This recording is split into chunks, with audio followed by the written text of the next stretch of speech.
Have you ever wondered if there's more to famous historical events than what we've been taught in school? History, as we know, is not always as black and white as our textbooks may lead us to believe. It's a vibrant tapestry, woven together by countless narratives, perspectives and voices, some of which have been lost, overlooked, or even deliberately silenced over time. To truly appreciate the complexity and richness of our past, we must be willing to question the familiar narratives and explore the hidden corners of history. We must be ready to embark on a journey beyond the well-trodden paths of conventional historical discourse and venture into the realm of the unseen and the unheard. From the Boston Tea Party, commonly portrayed as a straightforward tax revolt, to the assassination of Archduke Franz Ferdinand, often simplified as a Lone Gunman's act, there's more to these historical events than meets the eye. Behind each of these incidents lie intriguing stories, unexpected twists, and layers of complexity that are seldom discussed in traditional history lessons.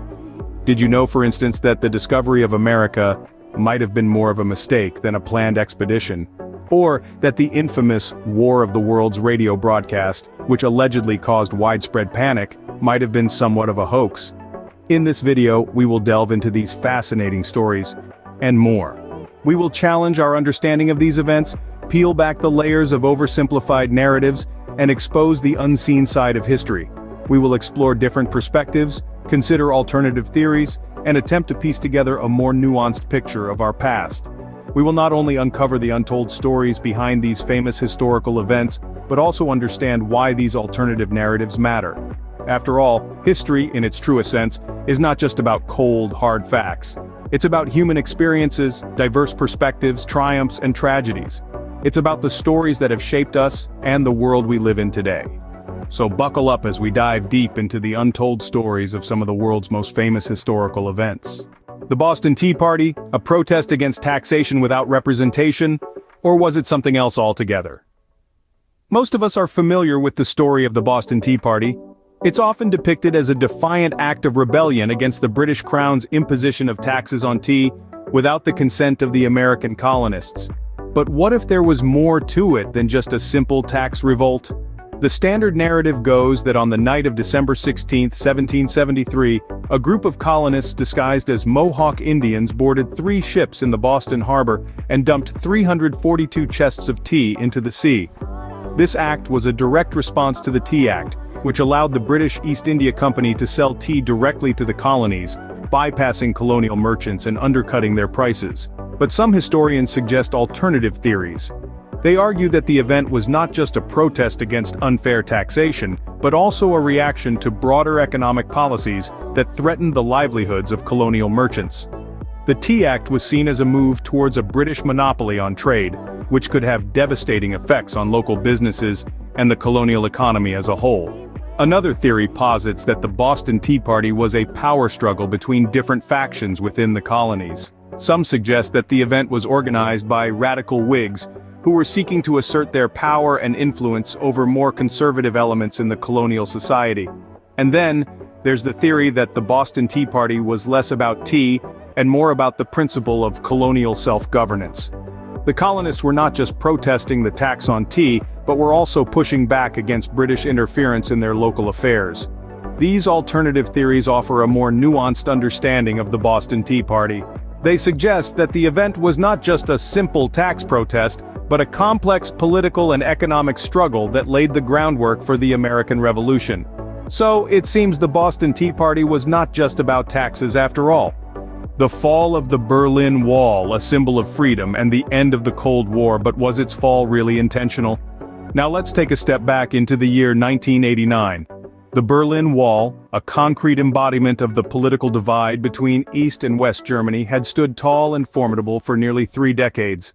The common narrative tells us that the wall's fall was a deliberate act, a monumental step towards freedom and unity, driven by the political will of the people and the changing tides of the world stage. But is there more to this story? What if I told you that the fall of the Berlin Wall may have been a result of a misunderstanding? Yes, you heard right. The very event that symbolized the end of the Cold War might not have been intentional at all. Here's the alternative narrative. On the evening of November 9, 1989, Günter Schabowski, an East German official, gave a press conference. He announced new travel regulations that would allow East Germans to travel to the West. However, when asked when these regulations would take effect, Schabowski, seemingly confused, said, "Immediately." This statement was a surprise even to Schabowski's superiors, who had intended for the regulations to be rolled out in a more controlled and gradual manner. But the words were out, broadcasted live on television. Thousands of East Germans, upon hearing this, rushed to the checkpoints at the Berlin Wall, demanding to be let through. The guards, overwhelmed and without clear orders, eventually opened the gates. Was it a mistake? Was it a blunder by an official who misread his notes, leading to one of the most significant events of the 20th century? It's a fascinating theory, isn't it? Of course, it doesn't diminish the joy and relief felt by millions on that fateful day, nor the importance of the event in our global history. But it does make us question the narratives we often take for granted. Could the fall of the Berlin Wall have been a mere accident, a monumental blunder that changed the course of history? The sinking of the Titanic, a tragic accident, or a case of mistaken identity? The tale of the Titanic is a story well known and often recounted in history. The unsinkable ship that sank on her maiden voyage in April 1912, claiming over 1,500 lives, is a narrative that has been etched into our collective consciousness. The iceberg, the lifeboats, the band that played on, all are parts of a story that we think we know. But what if there was more to it than meets the eye? Let's take a step back and look at the bigger picture. The Titanic was not an only child. She was one of 3 Olympic-class ocean liners built by the White Star Line. Her older sister, the Olympic, was launched a year before the Titanic. The two ships were practically identical, save for a few minor details. Here's where things start to get interesting. In 1911, the Olympic was involved in a serious collision with the HMS Hawke, a British warship. The damage was significant and the repair costs astronomical. Some believe that the White Star Line, facing financial ruin, hatched a daring plan. They would switch the identities of the two ships, repair the Olympic to look like the Titanic, and then intentionally sink her to claim the insurance money. Proponents of this theory cite certain physical discrepancies between the two ships, changes made to the Titanic after the Olympic's accident, and the fact that the wreck of the Titanic appears to bear some of the Olympic's unique features. Of course, this is only a theory, and a controversial one at that. Many experts and historians vehemently dismiss it, arguing that the evidence is circumstantial at best. They contend that the switch would have been practically impossible to pull off, given the number of people involved and the risk of discovery. Was it really the Titanic that sank that fateful night, or was it the Olympic? The mystery continues. The moon landing, mankind's greatest achievement or the greatest hoax of the 20th century? The tale of the moon landing is one that has been told and retold countless times. It's a story of ambition, innovation, and the indomitable spirit of man. On July 20th, 1969, the world watched with bated breath as Neil Armstrong took that iconic step onto the lunar surface, uttering the immortal words, "That's one small step for man, one giant leap for mankind." But what if this monumental event was not what it seemed? What if the moon landing, often hailed as the pinnacle of human achievement, was in fact an elaborate hoax? This theory, though dismissed by most as a mere conspiracy, has gained traction over the years, raising questions and challenging the widely accepted narrative. The proponents of the hoax theory argue that the United States, in a desperate bid to win the space race against the Soviet Union, fabricated the moon landing. They point to alleged inconsistencies in the moon landing footage, such as the fluttering American flag in the vacuum of space, and the absence of stars in the lunar sky. They question the authenticity of the lunar rock samples brought back by the Apollo astronauts, suggesting that they were terrestrial in origin. Of course, these claims have been debunked by experts time and again. The fluttering flag, they explain, was caused by the astronauts' movements, not wind. The absence of stars in the photographs can be attributed to the camera's exposure settings, which were calibrated for the moon's bright surface. And the lunar rock samples? Well, their unique composition and age, which exceed any terrestrial rock, stand as tangible proof of the moon landing. Yet, despite the overwhelming evidence, the moon landing hoax theory persists, a testament to our innate fascination with the unknown, the controversial, and the seemingly impossible. Moon landing, a giant leap for mankind, or a cleverly orchestrated hoax? You decide. The assassination of JFK the work of a lone gunman or a larger conspiracy? This question has been asked countless times since that fateful day in November of 1963. The official story, as many of us know, points to one man, Lee Harvey Oswald, as the culprit. Oswald, a former U.S. Marine, was said to have acted alone, firing 3 shots from a 6th-floor window of the Texas School Book Depository in Dallas. But let's delve deeper. Over the years, numerous alternate theories have emerged, suggesting that Oswald was not the sole player in this tragic event. Some believe that there may have been multiple shooters involved, pointing to acoustic evidence and the so-called magic bullet theory. This theory posits that a single bullet caused 7 wounds in JFK and Texas Governor John Connally, a feat some argue is physically impossible.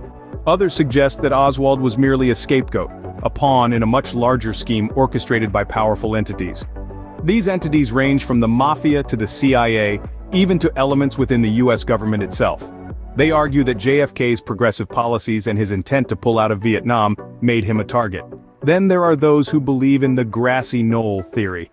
This theory posits that a second shooter was hidden on a grassy knoll near the motorcade route. Witnesses, including a police officer at the scene, reported hearing shots from that direction. The JFK assassination remains one of the most controversial events in American history. Despite numerous investigations, the exact details of what occurred on that day remain shrouded in mystery. The Warren Commission, established by President Lyndon B. Johnson to investigate the assassination, concluded that Oswald acted alone. However, later investigations, including the House Select Committee on Assassinations in the late 70s, suggested that there may have been a conspiracy. JFK's assassination, a lone gunman or a conspiracy, the debate remains. We've ventured through some of history's most famous events and explored their alternative narratives. From tax revolts to hoaxes, mistaken identities to lone gunmen, we've delved into the layers of history that often go unnoticed. We began our journey by revealing the unseen side of history, reminding ourselves that the stories we know are often just the tip of the iceberg. There's always more beneath the surface waiting to be discovered. Next, we challenged the common narrative of tax revolts. We saw that these were not just financial disputes, but rather complex socio-political struggles, with deep ramifications that echo across time. Then, we considered the possibility that some of the most significant events in history might have been mistakes. We looked at how these errors, whether they were in judgment or execution, could have a profound impact on the course of human events. We also explored the intriguing cases of mistaken identity. We learned how these mix-ups, often fueled by misinformation or miscommunication, could lead to unexpected and sometimes catastrophic outcomes. We then turned our attention to hoaxes. From cleverly crafted deceptions to elaborate pranks, we saw how these false narratives can sometimes become so entrenched in our collective consciousness that they are accepted as fact. And finally, we examined the theory of the lone gunman. We questioned whether these solitary figures were truly acting alone or if they were part of a larger, more complex plot. In all of this, we've emphasized the importance of questioning and exploring different perspectives in history. Because while history is a record of our past, it is also a reflection of who we are and who we aspire to be. It is a tool for understanding our world and our place within it. Remember, in history, as in life, things aren't always as they seem. Keep questioning, keep exploring, and keep learning.